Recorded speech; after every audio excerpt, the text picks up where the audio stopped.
Andy Bichel probably had the greatest day of his life. England needed a victory to move to the Super Sixes of the 2003 World Cup. But it was on the same day, in 2003, that Andy Bichel had probably the greatest day of his life. Yes, most of you might not be aware of who Andy Bichel is because he played very few matches for Australia, but in those very few matches, he was able to portray himself as one of those players who could be utilized both as a bowler and as a key low-order batsman.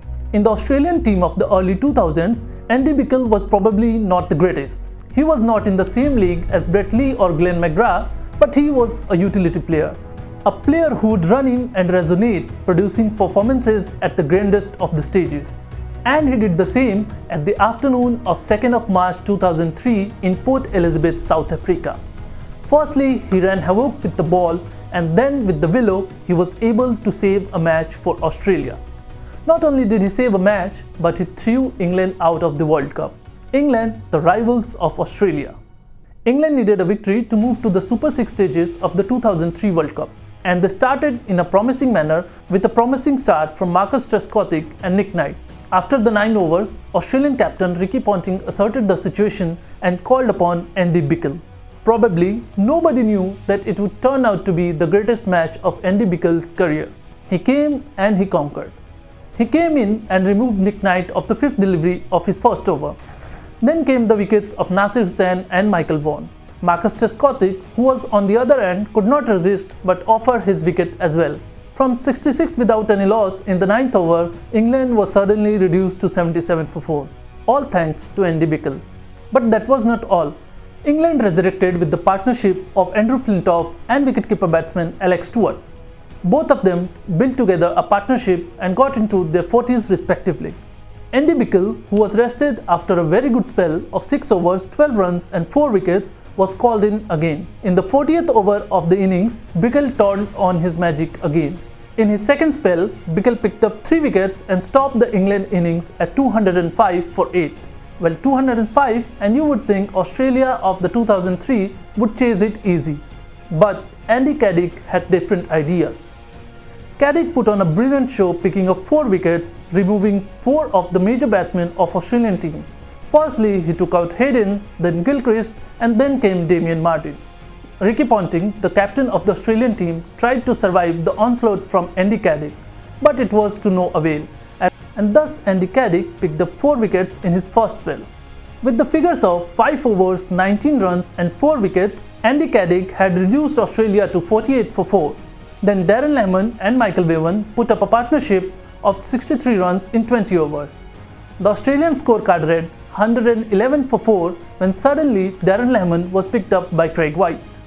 At 111 for 5, Australia looked in all sorts of trouble, and the trouble was magnified when Andrew Symonds got out for a duck. It was Michael Bevan at one end and wickets falling at the other. After Andrew Symonds, Brad Hogg came and went away, and so did Brett Lee.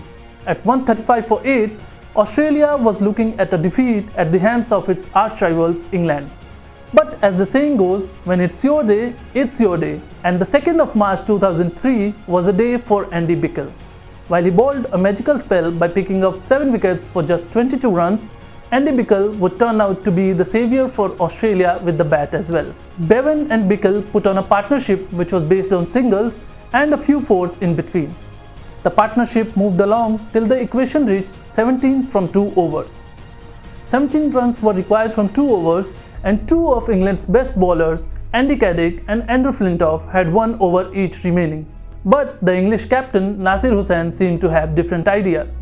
He threw in the ball not to Flintoff, neither to Caddick, but to James Anderson, who was the most expensive bowler on the day. James Anderson came running. He delivered the ball, and the first one was played by Michael Bevan, which resulted in just a single. On the second ball, James Anderson bowled a slower one. Bichel reached out for it. Bending one knee, he delivered the ball right over the mid-wicket boundary above the scoreboards for a 6. Nasir Hussain looked at the ball and then at something vacantly, disbelieving his fate. Well, he had nothing else to do because he chose the bowler which was the most expensive on the day. It was the third delivery of the over and Anderson came in running again. He hit the block hole, but Bichel, who moved to the middle stump, steered the ball right past the mid-on fielder, which ironically was Andy Caddick, and the ball went for 4. Last 2 deliveries had changed the fate of the game, and in the final over, the Australian team required just 2 runs. Flintoff was given the ball. He came in, he balled 2 dot deliveries, and the third one was also dug out by Bichel.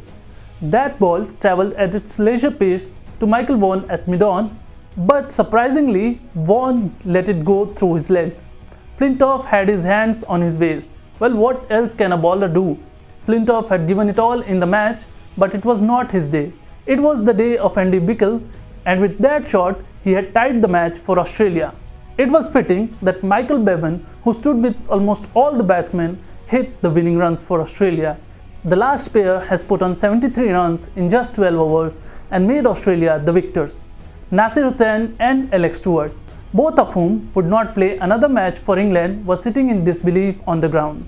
Andy Bichel, the hero of the match and probably who has had the greatest day of his life, was adjudged the man of the match. So that's it for today. Thank you for watching, and for more updates on cricket, please follow us on Instagram and Twitter, like us on Facebook, and subscribe to our YouTube channel.